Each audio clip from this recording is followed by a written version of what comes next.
दोस्तों पत्ता गोभी हो चाहे फूल गोभी हो, दोनों का दोनों एक ऐसा फसल है जो कि ब्रासिकेसिया फैमिली के अंदर पड़ता है। और इस फसल को अगर आप लोग टाइम टू टाइम सही तरीके से स्प्रे नहीं डालते हैं तो आप लोगों को बाद में जाके विभिन्न प्रकार की रोग बीमारियों का प्रकोप होता है, जिससे कि आप लोग बाद में दवा तो छिड़काव करते हैं लेकिन फिर उसको कंट्रोल करना काफ़ी ज़्यादा मुश्किल हो जाता है। और अभी हम इसलिए एक ऐसा प्लॉट के अंदर आए हैं जो कि यहाँ पर पीछे देख सकते हैं, पत्ता गोभी का प्लॉट है। और अभी आज हम आप लोगों को बताएंगे कि पत्ता गोभी हो चाहे फूल गोभी हो, दोनों के दोनों फसल में कौन कौन सी समय पर कौन कौन सी दवा को स्प्रे करना चाहिए ताकि आपकी पत्ता गोभी या फिर फूल गोभी की फसल में कोई भी प्रकार की बीमारी या फिर कीट का प्रकोप ना हो। इसलिए आज हम आप लोगों को पूरा स्प्रे शेड्यूल पत्ता गोभी हो चाहे फूल गोभी दोनों के बारे में आज हम बात करेंगे। जो किसान भाई पत्ता गोभी फूल गोभी की खेती करते हैं उन लोगों के लिए तो काफ़ी स्पेशल है। तो चलिए वीडियो को शुरू करते हैं। तो अभी जैसा कि आप लोग देख पा रहे हैं, एक ऐसा पत्ता गोभी की प्लॉट के अंदर हूँ जहाँ पर कितना अच्छा लगा हुआ है पत्ता गोभी। लेकिन ये जो आप लोगों को हम स्प्रे शेड्यूल बताएंगे ये सिर्फ पत्ता गोभी की फसल में इस्तेमाल नहीं होगा, चाहे तो आप लोग फूल गोभी की फसल में भी इस्तेमाल कर सकते हैं। कमाल का रिजल्ट देखने को मिलेगा। लेकिन पत्ता गोभी की फसल को जैसे आप लोग नर्सरी से उठा करके अपने खेत के अंदर प्लांटेशन करते हैं और 8 से 10 दिन बाद हो जाता है, तो उस समय पर आप लोगों को कॉलर रूट या फिर डंपिंग ऑफ, जिसको जड़गलन बोला जाता है, उसका प्रकोप देखने के लिए मिलता है। और उसके साथ साथ आप लोगों का थोड़ा बहुत सकिंग पेस्ट का भी प्रकोप देखने के लिए मिल सकता है। तो उसके चलते आप लोगों को 8 से 10 दिन के अंतराल पर आप लोगों को पहला स्प्रे लेना है। अब उस पहला स्प्रे के अंदर आप लोगों को कौन कौन सी दवा लेना है वो आप लोगों को एक एक करके बता देते हैं। सबसे पहले तो आप लोगों को मैनकोजेब और कार्बेंडाजिम युक्त तो एक फफूंदनाशक आता है जो कि बाजार में आप लोगों को स्प्रिंट नाम के मिलता है या फिर साप नाम पे मिलता है। बहुत सारे ब्रांड का मिल जाता है, किसी भी ब्रांड का आप लोगों को लेना है। और उसके साथ साथ एक इंसेक्टिसाइड को लेना है। इंसेक्टिसाइड आप लोगों को क्विनालफॉस और साइपरमेथ्रिन का एक मिश्रण आता है जो कि आप लोगों को बहुत सारे ब्रांड का मिल जाएगा। कुछ फोटो हम डाल दे रहे हैं, इसमें से किसी को आप लोग ले सकते हैं। तो दोनों का डोज आप लोगों को 2 ml और 2 ग्राम दोनों के हिसाब से आप लोगों को रखना है। चाहे तो आप लोग थोड़ा डोज को कम भी कर सकते हैं, कोई दिक्कत नहीं है, क्योंकि अभी छोटा फसल है तो इस समय पर आप लोग डोज को थोड़ा कम भी डालेंगे तो भी कोई दिक्कत नहीं है। तो इस तरीके से आप लोगों को डोज को बना करके आप लोगों को स्प्रे करना है। आप लोगों का इस समय पर कोई भी प्रकार की रोग या फिर कीट का प्रकोप देखने के लिए नहीं मिलेगा। अब ये तो हो गया 8 से 10 दिन के अंदर पर आप लोगों को स्प्रे करने वाला शेड्यूल। अब जैसे ही पत्ता गोभी का फसल लगभग 15 से 20 दिन हो जाता है तो उस समय पर आप लोगों को सेकेंड स्प्रे लेना है।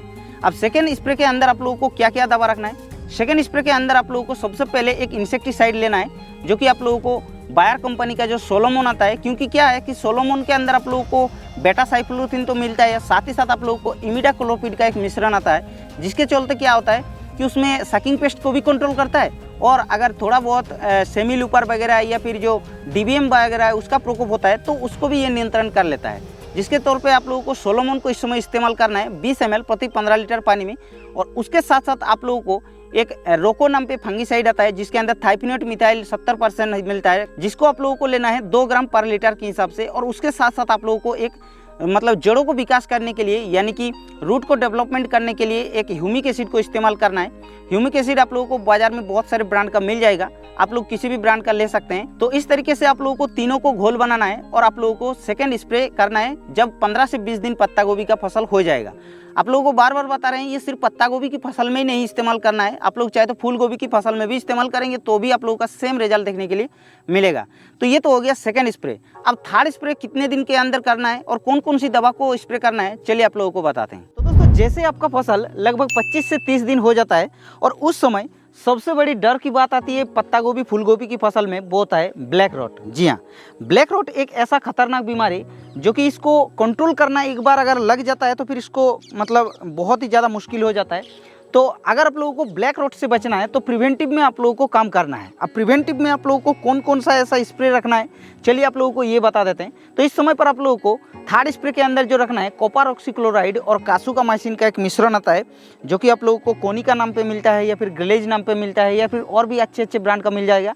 किसी भी अच्छे ब्रांड का आप लोगों को लेना है और 2 ग्राम पर लीटर पानी के हिसाब से आप लोगों को स्प्रे करना है। कमाल का रिजल्ट देखने को मिलेगा, लेकिन प्रिवेंटिव में करना है। अगर एक बार आपका फसल के अंदर ब्लैक रॉट का प्रकोप हो जाता है फिर उसको कंट्रोल करना काफ़ी मुश्किल होता है, इसलिए प्रिवेंटिव के तौर पे आप लोगों को इस समय इस दवा को इस्तेमाल करना है। अब दोस्तों जैसे आपका फसल 35 से 40 दिन हो जाता है और उस समय पर पत्ता गोभी की हो चाहे फूल गोभी की फसल हो, उसमें सबसे ज़्यादा जो डर रहता है वो होता है डाउनी मिल्ड्यू और उसके साथ साथ अल्टरनेरिया लीफ स्पॉट। जैसे कि आप लोग देख पा रहे हैं ये सारे बीमारियों का प्रकोप देखने के लिए मिलता है और इसको अगर आप लोगों को प्रिवेंटिव तौर पर कंट्रोल करना है तो उसके लिए आप लोगों को कुछ दवा का कॉम्बिनेशन रखना है। तो अभी आप लोगों को हम कॉम्बिनेशन बता दे रहे हैं। उसके साथ साथ इस समय पर एक बहुत ही खतरनाक जो कि पत्ता गोभी फूल गोभी की फसल में एक कीट का प्रकोप होता है, जिसको आप लोग DBM यानी कि डायमंड बैकमोथ नाम से जानते हैं। और ये जो है ये आप लोगों का पूरा पत्ता गोभी हो चाहे फूल गोभी फसल हो, पूरा एकदम मतलब खत्म कर देता है। तो दोस्तों सबसे पहले हम ले रहे हैं डाउनी मिल्ड्यू, अल्टरनेरियल लीफ स्पॉट या फिर जो ब्लाइट है उससे बचने के लिए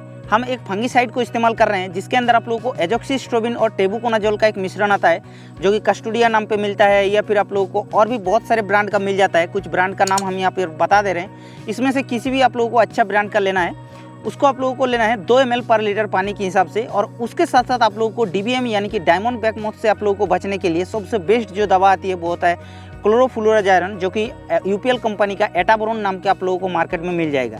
लेकिन इसका जो डोज रखना है वो होता है 3 ml प्रति लीटर पानी के हिसाब से। दोनों को आप लोगों को एक साथ में कॉम्बिनेशन बना करके आप लोगों को छिड़काव कर देना है। कमाल का रिजल्ट देखने के लिए मिलेगा। लेकिन इस समय पर आप लोगों को इसी दवा को इस्तेमाल करना है। चाहे तो आप लोग कोई भी प्रकार की टॉनिक को अगर इस्तेमाल करना चाहते हैं तो आप लोग कर सकते हैं, लेकिन ये जो 2 दवा है इसको आप लोगों को करना ही है, तभी आप लोगों का अच्छा रिजल्ट देखने के लिए मिलेगा। अब ये जो नेक्स्ट स्प्रे शेड्यूल होने जा रहे हैं, ये आप लोगों का 70 से 80 दिन के बीच में जो फसल का हार्वेस्टिंग होगा, पत्ता गोभी हो चाहे फूल गोभी हो, उसको अगर आप लोग करते हैं तो आप लोगों को इस स्प्रे शेड्यूल को इस्तेमाल करना है गर्मी के मौसम में या फिर बरसात के मौसम में, तभी आप लोगों को इस स्प्रे शेड्यूल को इस्तेमाल करना है। अगर आप लोगों का 60 से 65 दिन के अंदर जो पत्ता गोभी का फूल गोभी का फसल हार्वेस्टिंग होगा, उसके लिए आप लोगों को कोई ऐसा स्प्रे शेड्यूल का इस्तेमाल नहीं करना है। तो चलिए आप लोगों को बताते हैं कि कौन सा ऐसा दवा को आप लोगों को उस समय स्प्रे करना है। तो सबसे पहले तो उस समय पर आप लोगों को लेना है जो पायराक्लोस्ट्रोबिन और मेटिराम का एक मिश्रण आता है, जैसे कि कैब्रियोटॉप नाम पे मिलता है, बहुत ही अच्छा प्रोडक्ट है।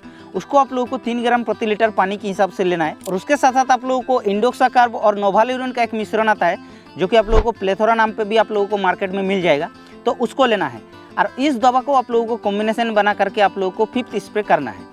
लेकिन ये स्प्रे आप लोगों को तभी करना है जब आप लोगों का 70 से 80 दिन का फसल होगा, तभी आप लोगों को इस दवा को इस्तेमाल करना है। अगर आप लोगों का 60 से 65 दिन के अंदर मतलब हार्वेस्टिंग देने वाला क्रॉप को लगाते हैं, यानी कि पत्ता गोभी फूल गोभी को लगाते हैं, तो आप लोगों का ये स्प्रे शेड्यूल जरूरत नहीं पड़ेगा। तो इस तरीके से अगर आप लोग टाइम टू टाइम ये सारे स्प्रे शेड्यूल को चलाते हैं, आप लोग पत्ता गोभी हो चाहे फूल गोभी की फसल में, तो आप लोगों का कोई भी प्रकार की रोग या फिर कीट का प्रकोप देखने के लिए नहीं मिलेगा। उसके चलते क्या होगा कि जो क्वालिटी होगा वो बहुत ही बढ़िया देखने के लिए मिलेगा, पत्ता गोभी हो चाहे फूल गोभी हो, जिससे आप लोगों का मार्केट में बहुत ही जल्दी बिकेगा और काफ़ी अच्छा रेट में बिकेगा। उससे आप लोगों का बहुत ही ज़्यादा प्रॉफिट देखने के लिए मिलेगा। तो ये वीडियो कैसा लगा आप लोगों को नीचे लाइक करके बताना है। और अगर आप लोगों का मन में कुछ सवाल रह गया डोज के बारे में या फिर दवा के बारे में, तो भी आप लोग नीचे कमेंट कर देना, हम आप लोगों को रिप्लाई कर देंगे। बाकी इस चैनल पर पहली बार आ रहे हैं तो चैनल को सब्सक्राइब भी कर सकते हैं, क्योंकि हम इस चैनल पर ऐसे न्यू वीडियो आप लोगों के लिए डालते रहते हैं।